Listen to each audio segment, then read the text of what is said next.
Ma kasutasingi neid harjutusi enne kontrolltöid ja õpetaja lasi meil siis teha neid ja siis rahunesid maha enne tööd ja siis sai rahulikult teha töö ära ja palju parem tulemus tuli minu arvates. Koolis, siis kui oli võib-olla veidi väsinud, siis mõni harjutus äratas nagu hästi ülesse. Nii et siis oli väga hea. Siis kui inimesel on kas mingid ärevushäireid või vaimse tervisega seotud haigused või lihtsalt on raske keskenduda. Enne näiteks tööintervjuud, et kui on väga pinges on ju, et kas saad töö või mitte. Mina isiklikult ei arva, et enne kontrolltööd. Ma kindlasti mäletan seda, kui meil oli geograafias kontrolltöö ja siis me tegime enne seda tööd, tegime seda harjutust ühte ja siis ma tegin seda tööd ja ma olin nagu enne seda tööd olin hästi närvis, aga kui me tegime selle harjutuse ära, siis mul oli nagu palju vähem sees nagu sellist pinget.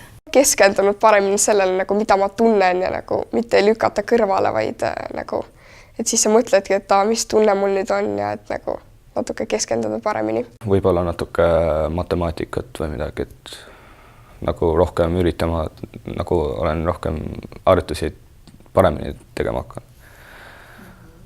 Suurema tähelepanuga. Need, kes nüüd tahavad kindlasti keskenduda, neid see nagu aitab. Ma olen hakanud mõtlema rohkem sellele, kuidas inimestele rohkem midagi ilusat öelda ja komplimente teha tihedamini oma sõpradele ja samuti, et olla rohkem tänulikum oma perele ja kõigele, mis mul on. Minu arust see on väga hea, et kui sul ongi näiteks stress või ma ei tea, need ma ei tea, depressioon või midagi, et kui sa teed neid, siis sa, ma ei tea, kui sa päris kaua teed, siis äkki tuju hakkab paremaks minema ja kindlasti siis, kui sa oled nagu hästi pinges ja sihuke hästi kiiret nagu lõdvestust on vaja, siis see kohe võtab sellise pinge hästi kergesti pealt ära.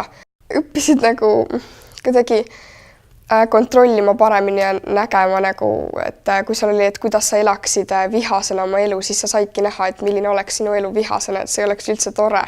Ja sa saidki mõelda, et nagu endast võib-olla paremini muuta, et sa ei tahaks nagu olla vihane kogu aeg, et pigem olla rõõmus näiteks. Üks päev oligi, et mul oli väga halb olla ja mul oli tunne, et mu elus on kõik halvasti ja kõik valesti. Ja siis ma hakkasingi lugema neid asju üles, mille üle ma tänulik olin.